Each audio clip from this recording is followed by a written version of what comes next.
La luna deslumbrante asoma entre los árboles. La oscuridad de la noche lo inunda todo. Y una tenue niebla comienza a aparecer.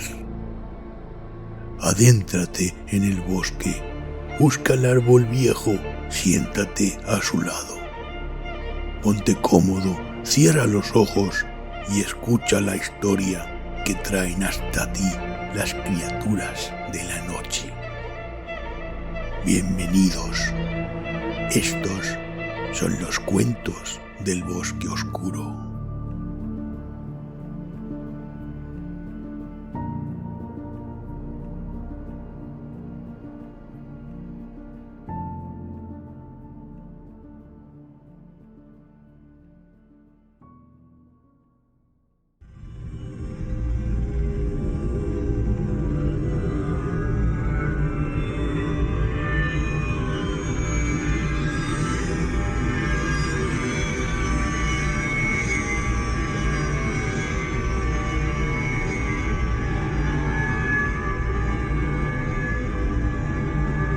El Coco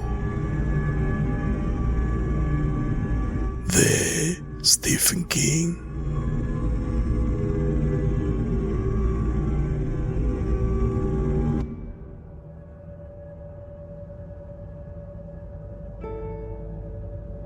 Recurro a usted porque quiero contarle mi historia, dijo el hombre acostado sobre el diván del Dr. Harper.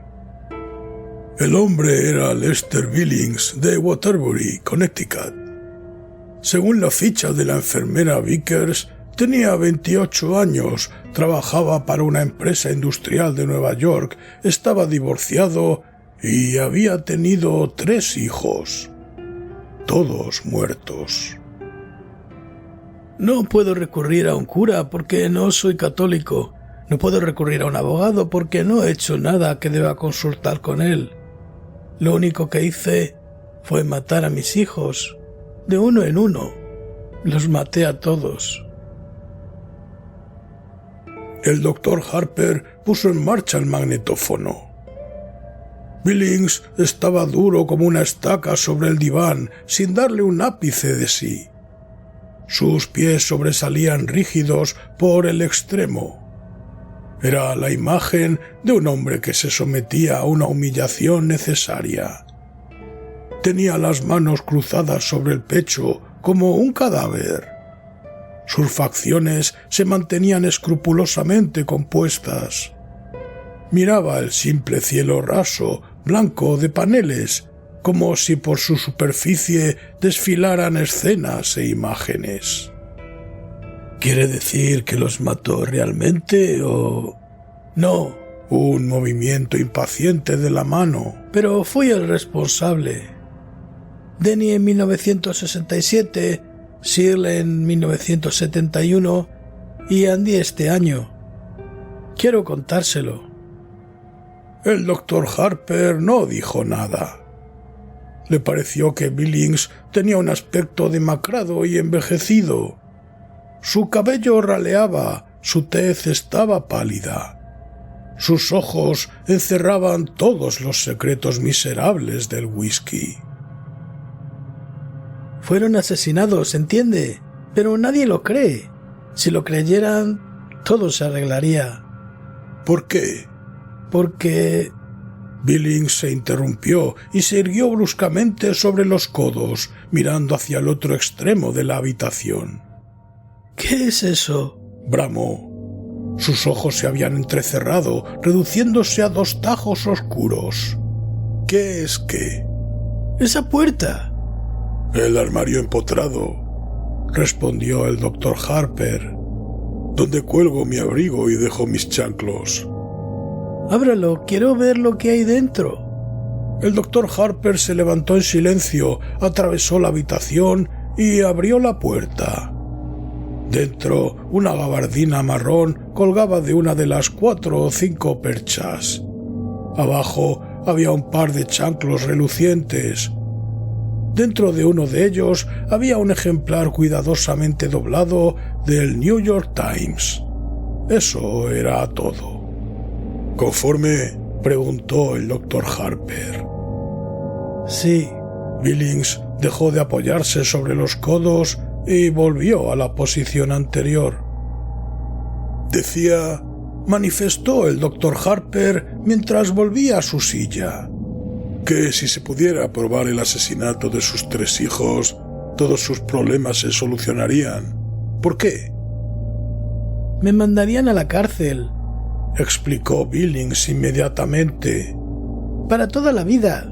Y en una cárcel uno puede ver lo que hay dentro de todas las habitaciones. Todas las habitaciones.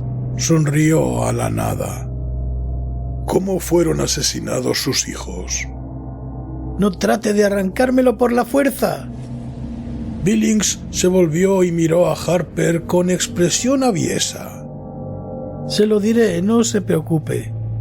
No soy uno de sus chalados que se pasean por el mundo y pretenden ser Napoleón, o que justifican haberse aficionado a la heroína porque la madre no los quería. Sé que no me creerá. No me interesa, no me importa. Me bastará con contárselo. Muy bien. El doctor Harper extrajo su pipa. Me casé con Rita en 1965. Yo tenía 21 años y ella 18. Estaba embarazada. Ese hijo fue Denny.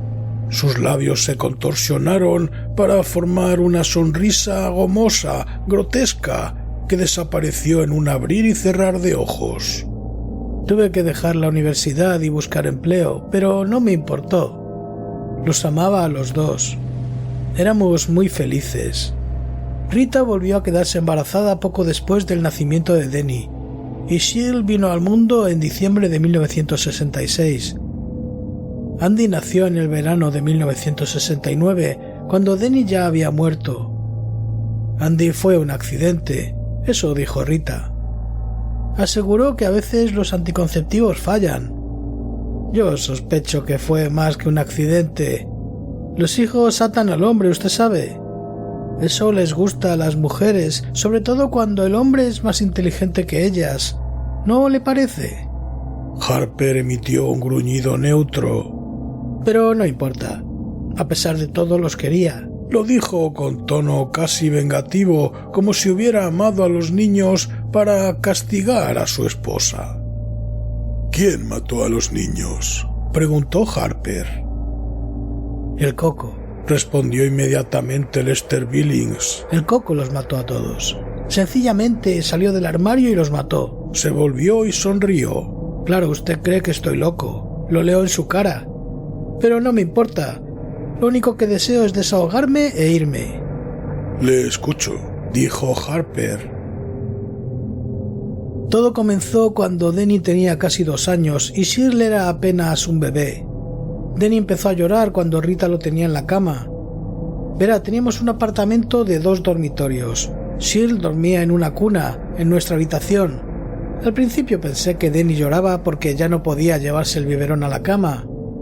Rita dijo que no nos obstináramos, que tuviéramos paciencia, que le diéramos el biberón y que él ya lo dejaría solo. Pero así es como los chicos se echan a perder. Si eres tolerante con ellos, los malcrías. Después te hacen sufrir. Se dedican a violar chicas, ¿sabe? O empiezan a drogarse. O se hacen maricas. ¿Se imagina lo horrible que es despertar una mañana y descubrir que su chico, su hijo varón, es marica? Sin embargo, después de un tiempo, cuando vimos que no se acostumbraba, empecé a acostarle yo mismo. Y si no dejaba de llorar, le daba una palmada. Entonces Rita dijo que repetía a cada rato «¡Luz, luz!». Bueno, no sé. ¿Quién entiende lo que dicen los niños tan pequeños? Solo las madres lo saben. Rita quiso instalarle una lámpara de noche.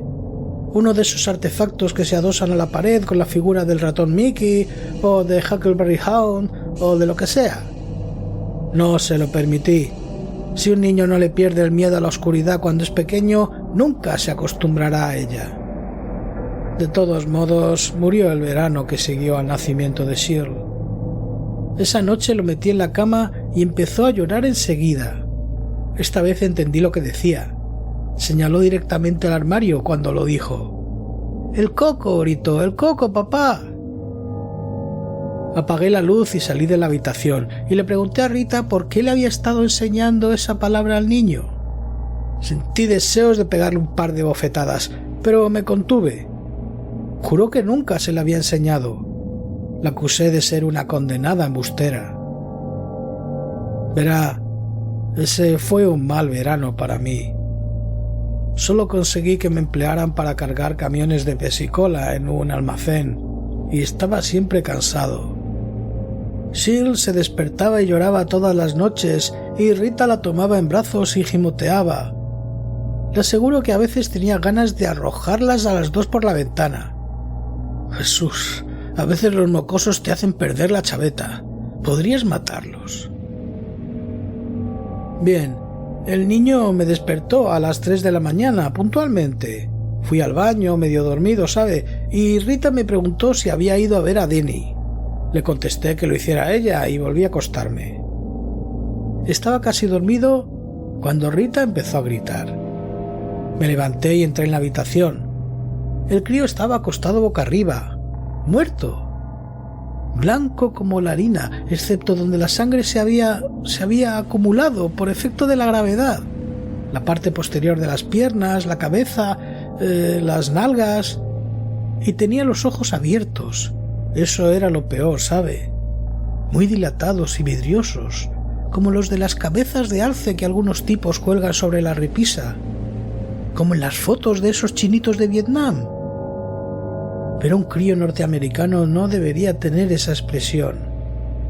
Muerto boca arriba, con pañales y pantaloncitos de goma, porque durante las 2 últimas semanas había vuelto a orinarse encima. ¡Qué espanto! Yo amaba a ese niño. Billings meneó la cabeza lentamente y después volvió a ostentar la misma sonrisa gomosa, grotesca. Rita chillaba hasta desgañitarse. Trazó de azar a Denny y mecerlo, pero no se lo permití. A la Poli no le gusta que uno toque las evidencias, lo sé.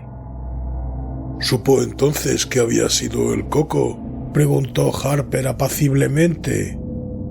Ah, no, entonces no. Pero vi algo. En ese momento no le di importancia, pero mi mente lo archivó. ¿Qué fue? La puerta del armario estaba abierta. No mucho, apenas una rendija. Pero verá, yo sabía que la había dejado cerrada. Dentro había bolsas de plástico. Un crío se pone a jugar con una de ellas y adiós. Se asfixia. ¿Lo sabía? Sí. ¿Qué sucedió después? Billings se encogió de hombros. Lo enterramos. Miró con morbosidad sus manos, que habían arrojado tierra sobre 3 pequeños ataúdes. ¿Hubo una investigación? Claro que sí. Los ojos de Billings centellearon con un brillo sardónico. Vino un jodido matasanos con un estetoscopio y un maletín negro lleno de chicles y una zamarra robada de alguna escuela veterinaria. Colapso en la cuna fue el diagnóstico. ¿Ha oído alguna vez semejante disparate? El crío tenía 3 años. El colapso en la cuna es muy común durante el primer año de vida, explicó Harper puntillosamente. Pero el diagnóstico ha aparecido en los certificados de defunción de niñitos de hasta 5 años, a falta de otro mejor. ¡Mierda!, espetó Billings violentamente. Harper volvió a encender su pipa. Un mes después del funeral, instalamos a Shirley en la antigua habitación de Denny. Rita se resistió con uñas y dientes, pero yo dije la última palabra. Me dolió, por supuesto. Jesús, me encantaba tener a la mocosa con nosotros. Pero no hay que sobreproteger a los niños, pues en tal caso se convierten en lisiados. Cuando yo era niño, mi madre me llevaba a la playa y después se ponía ronca gritando: «¡No te internes tanto! ¡No te metas allí! ¡Hay corrientes submarinas! ¡Has comido hace 1 hora! ¡No te zambullas de cabeza!».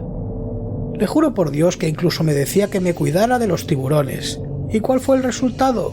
Que ahora ni siquiera soy capaz de acercarme al agua. Es verdad. Si me arrimo a una playa me atacan los calambres. Cuando Denny vivía, Rita consiguió que la llevase una vez con los niños a Savin Rock. Se me descompuso el estómago. Lo sé, ¿entiende? No hay que sobreproteger a los niños. y uno tampoco debe ser complaciente consigo mismo. La vida continúa. Sil pasó directamente a la cuna de Denny. Claro que arrojamos el colchón viejo a la basura. No quería que mi pequeña se llenara de microbios. Así transcurrió un año. Y una noche, cuando estoy metiendo a Sil en su cuna, empieza a aullar y chillar y llorar. ¡El coco, papá, el coco! Eso me sobresaltó. Decía lo mismo que Denny. Y empecé a recordar la puerta del armario, apenas entreabierta cuando lo encontramos. Quise llevarla por esa noche a nuestra habitación. ¿Y la llevó? No. Billings se miró las manos y las facciones se convulsionaron. ¿Cómo podía confesarle a Rita que me había equivocado? Tenía que ser fuerte. Ella había sido siempre una marioneta. Recuerde con cuánta facilidad se acostó conmigo cuando aún no estábamos casados. Por otro lado, dijo Harper, recuerde con cuánta facilidad usted se acostó con ella. Billings, que estaba cambiando la posición de sus manos, se puso rígido y volvió lentamente la cabeza para mirar a Harper. ¿Pretende tomarme el pelo? Claro que no, respondió Harper. Entonces deje que lo cuente a mi manera, espetó Billings. Estoy aquí para desahogarme, para contar mi historia, no hablar de mi vida sexual, si eso es lo que usted espera. Rita y yo hemos tenido una vida sexual muy normal, sin perversiones. Sé que a algunas personas les excita hablar de eso, pero no soy una de ellas. De acuerdo, asintió Harper. De acuerdo, repitió Billings con ofuscada arrogancia. Parecía haber perdido el hilo de sus pensamientos y sus ojos se desviaron, inquietos, hacia la puerta del armario que estaba herméticamente cerrada. ¿Prefiere que la abra?, preguntó Harper. No, se apresuró a exclamar Billings. Lanzó una risita nerviosa. ¿Qué interés podría tener en ver sus chanclos? Y después de una pausa dijo: el coco la mató también a ella. Se frotó la frente como si fuera ordenando sus recuerdos. Un mes más tarde. Pero antes sucedió algo más. Una noche oí un ruido ahí dentro. Y después Shirl gritó. Abrí muy rápidamente la puerta. La luz del pasillo estaba encendida. Y ella estaba sentada en la cuna llorando. Y algo se movió. En las sombras junto al armario. Algo se deslizó. ¿La puerta del armario estaba abierta? Un poco. Billings se humedeció los labios. Solo una rendija. Shirl hablaba a gritos del coco. Y dijo algo más que sonó como garras. Solo que ella dijo galas, ¿sabe? A los niños les resulta difícil pronunciar la R. Rita vino corriendo y preguntó qué sucedía. Le contesté que le habían estado asustando las sombras de las ramas que se movían en el techo. ¿Galochas?, preguntó Harper. ¿Eh? Galas, galochas. Son una especie de chanclos. Quizá había visto las galochas en el armario y se refería a eso. Quizá, murmuró Billings. Quizá se refería a eso. Pero yo no lo creo. Me pareció que decía garras. Sus ojos empezaron a buscar otra vez la puerta del armario. Garras, largas garras. Su voz se había reducido a un susurro. ¿Miró dentro del armario? Sí. Las manos de Billings estaban fuertemente entrelazadas sobre su pecho, tan fuertemente que se veía una luna blanca en cada nudillo. ¿Había algo dentro? ¿Vio al...? No vi nada, chilló Billings de súbito, y las palabras brotaron atropelladamente, como si hubieran arrancado un corcho negro del fondo de su alma. Cuando murió la encontré yo, verá. Estaba negra, completamente negra. Se había tragado la lengua y estaba negra como una negra de un espectáculo de negros y me miraba fijamente. Sus ojos parecían los de un animal embalsamado, muy brillantes y espantosos, como canicas vivas, como si estuvieran diciendo: «Me pilló, papá, tú dejaste que me pillara, tú me mataste, tú le ayudaste a matarme». Su voz se apagó gradualmente. Un solo lagrimón silencioso se deslizó por su mejilla. Fue una convulsión cerebral, ¿sabe? A veces le sucede a los niños. Una mala señal del cerebro. Le practicaron la autopsia en Hartford y nos dijeron que se había asfixiado al tragarse la lengua durante una convulsión. Y yo tuve que volver solo a casa porque Rita se quedó allí bajo el efecto de los sedantes. Estaba fuera de sí. Tuve que volver solo a casa y sé que a un crío no le atacan las convulsiones por una alteración cerebral. Las convulsiones pueden ser el producto de un susto. Y yo tuve que volver solo a la casa donde estaba eso. Dormí en el sofá. Susurró. Con la luz encendida. ¿Sucedió algo?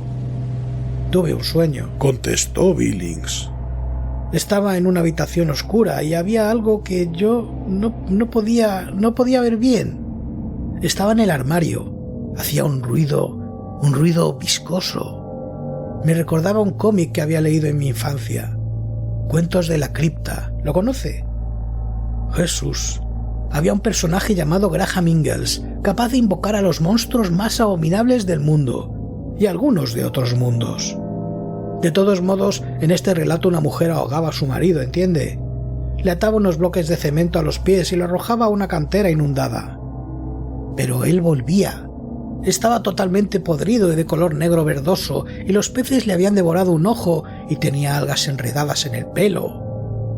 Volvía y la mataba. Y cuando me desperté en mitad de la noche, pensé que lo encontraría inclinándose sobre mí, con garras, largas garras. El doctor Harper consultó su reloj digital embutido en su mesa.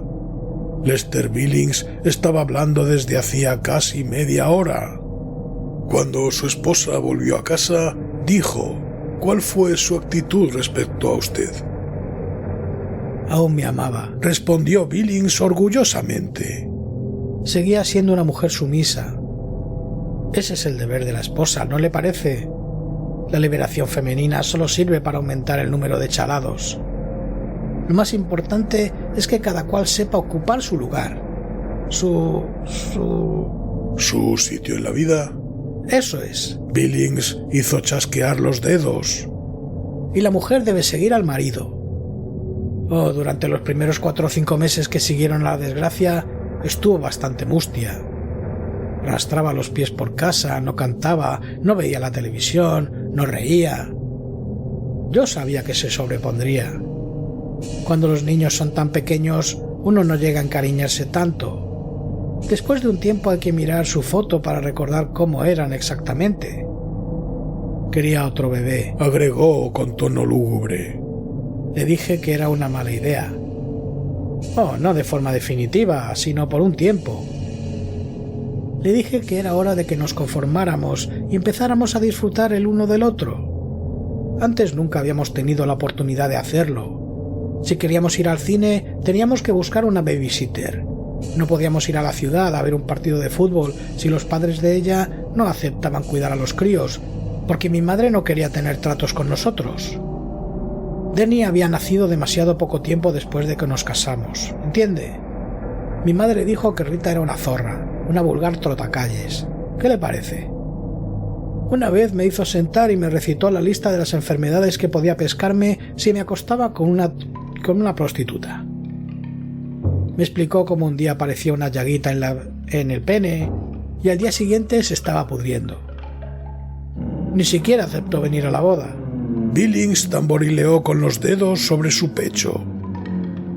El ginecólogo de Rita le vendió un chisme llamado DIU, dispositivo intrauterino. Absolutamente seguro, dijo el médico.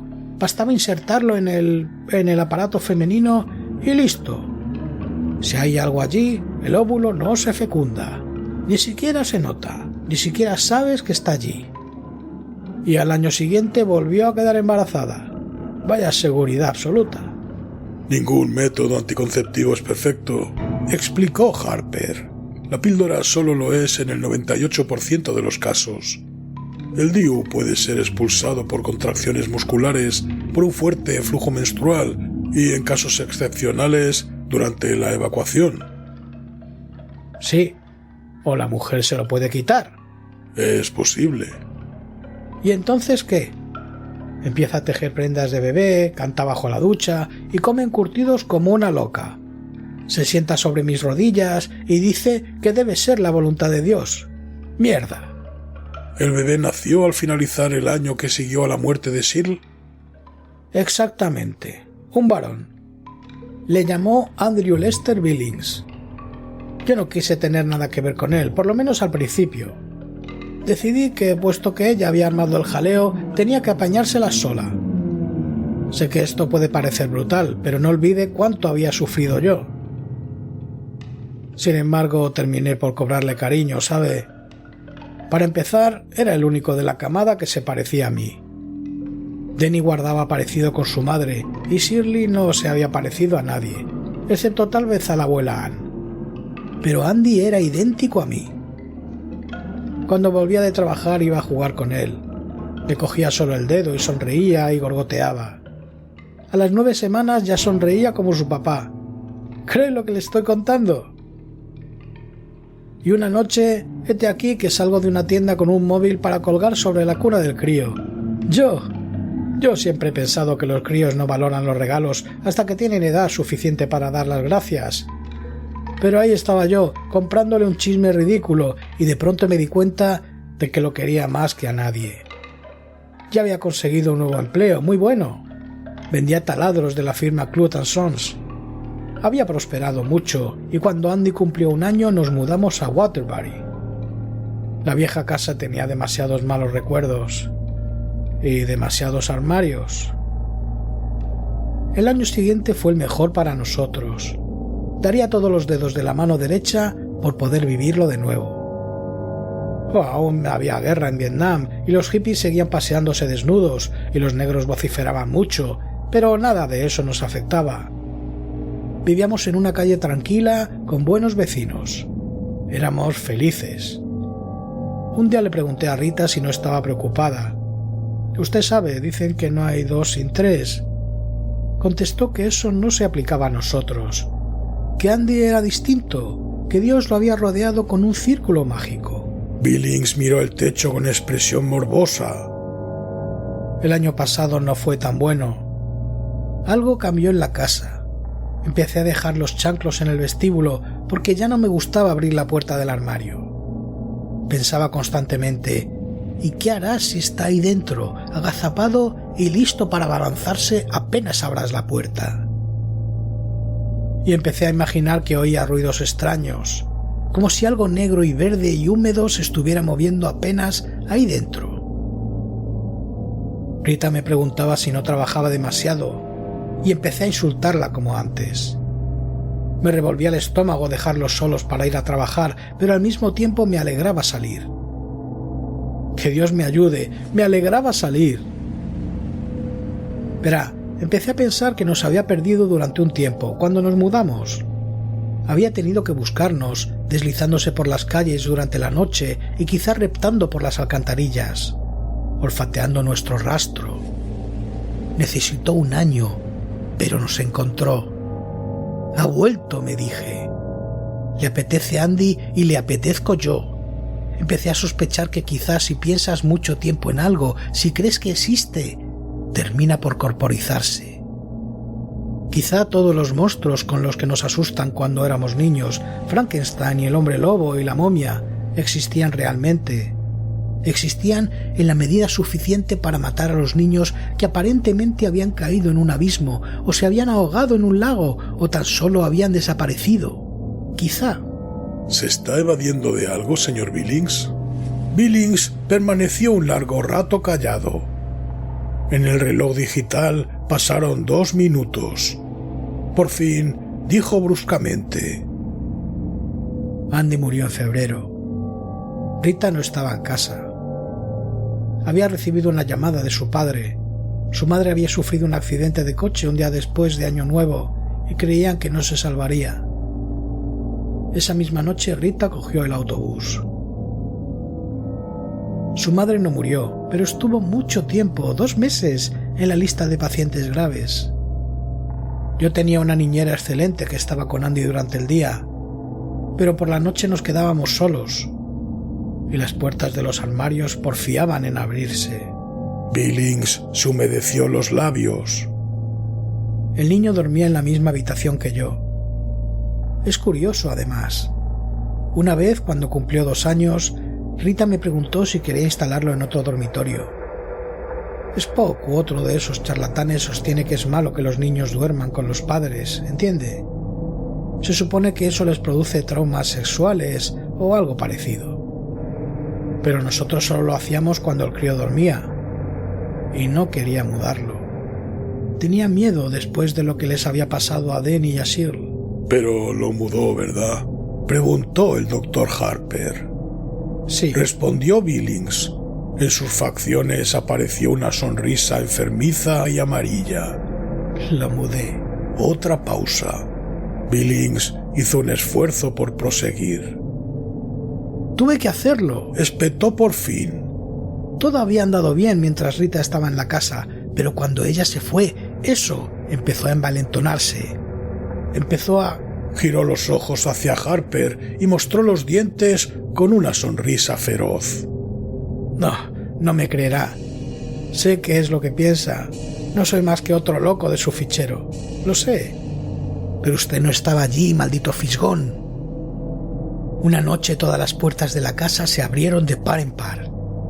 Una mañana, al levantarme, encontré un rastro de cieno e inmundicia en el vestíbulo, entre el armario de los abrigos y la puerta principal. ¿Eso salía o entraba? No lo sé. Juro ante Dios que no lo sé. Los discos aparecían totalmente rayados y cubiertos de limo, los espejos se rompían y los ruidos... Se pasó la mano por el cabello. Me despertaba a las 3 de la mañana y miraba la oscuridad y al principio me decía, es solo el reloj, pero por debajo del tic-tac oía algo que se movía sigilosamente, pero no con demasiado sigilo, porque quería que yo lo oyera. Era un deslizamiento pegajoso, como el de algo salido del fregadero de la cocina. O un chasquido seco, como el de garras que se arrastran suavemente sobre la baranda de la escalera. Y cerraba los ojos pensando que si oírlo era espantoso, verlo sería... Y siempre temía que los ruidos se interrumpieran fugazmente y que luego estallara una risa sobre mi cara y una bocanada de aire con olor a coles rancias. Y que unas manos se cerraran sobre mi cuello. Billings estaba pálido y tembloroso. De modo que lo mudé. Verá, sabía que primero iría a buscarle a él, porque era más débil. Y así fue. La primera vez chilló en mitad de la noche y finalmente, cuando reuní los cojones suficientes para entrar, lo encontré de pie en la cama y gritando: «¡El coco, papá, el coco! ¡Quiero ir con papá, quiero ir con papá!». La voz de Billings sonaba atiplada como la de un niño. Sus ojos parecían llenar toda su cara. Casi dio la impresión de haberse encogido en el diván. Pero no pude. El tono atiplado infantil perduró. Y una noche más tarde oí un alarido sobrecogedor, gorgoteante, y me di cuenta de que le amaba mucho porque entré corriendo sin querer encender la luz. Corrí, oh Jesús, María y José, le había atrapado. Le sacudía como un perro sacude un trapo y vi algo con unos repulsivos hombros encorvados y una cabeza de espantapájaros y sentí un olor parecido al que despide un ratón muerto en una botella de gaseosa y oí... Su voz se apagó y después recobró el timbre de adulto. Oí cómo se quebraba el cuello de Andy. La voz de Billings sonó fría y muerta. Fue un ruido semejante al del hielo que se quiebra cuando uno patina sobre un estante en invierno. ¿Qué sucedió después? Eché a correr, respondió Billings con la misma voz fría, muerta. Fui a una cafetería que estaba medio abierta durante toda la noche. ¿Qué le parece esto como prueba de cobardía? Me metí en una cafetería y bebí 6 tazas de café. Después volví a casa. Ya amanecía. Llamé a la policía aún antes de subir al primer piso. Estaba tumbado en el suelo mirándome, acusándome. Había perdido un poco de sangre por una oreja, pero solo una rendija. Se calló. Harper miró el reloj digital. Habían pasado 50 minutos. «Pídale una hora a la enfermera», dijo. «¿Los martes y jueves?» «Solo he venido a contarle mi historia», respondió Billings. «Para desahogarme. Le mentí a la policía, ¿sabe? Dije que probablemente el crío había tratado de bajar de la cuna por la noche y se lo tragaron. Claro que sí, eso era lo que parecía, un accidente como los otros. Pero Rita comprendió la verdad. Rita comprendió, finalmente». «Señor Billings, tenemos que conversar mucho», manifestó el Dr. Harper después de una pausa. «Creo que podremos eliminar parte de sus sentimientos de culpa, pero antes tendrá que desear realmente librarse de ellos».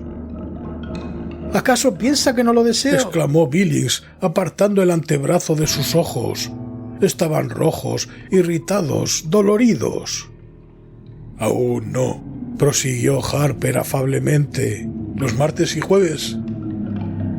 «Maldito curandero», masculló Billings después de un largo silencio. Está bien. «Pídale hora a la enfermera, señor Billings. Adiós». Billings soltó una risa hueca y salió rápidamente de la consulta, sin mirar atrás. La silla de la enfermera estaba vacía. Sobre el secante del escritorio había un cartelito que decía «Vuelvo enseguida». Billings se volvió y entró nuevamente en la consulta. «Doctor, su enfermera...» Pero la puerta del armario estaba abierta, solo una pequeña rendija. ¡Qué lindo!, dijo la voz desde el interior del armario. ¡Qué lindo! Las palabras sonaron como si hubieran sido articuladas por una boca llena de algas descompuestas. Billings se quedó paralizado donde estaba mientras la puerta del armario se abría. Tuvo una vaga sensación de tibieza en el bajo vientre cuando se orinó encima. ¡Qué lindo!, dijo el coco mientras salía arrastrando los pies. Aún sostenía su máscara del Dr. Harper en una mano podrida de garras espatuladas.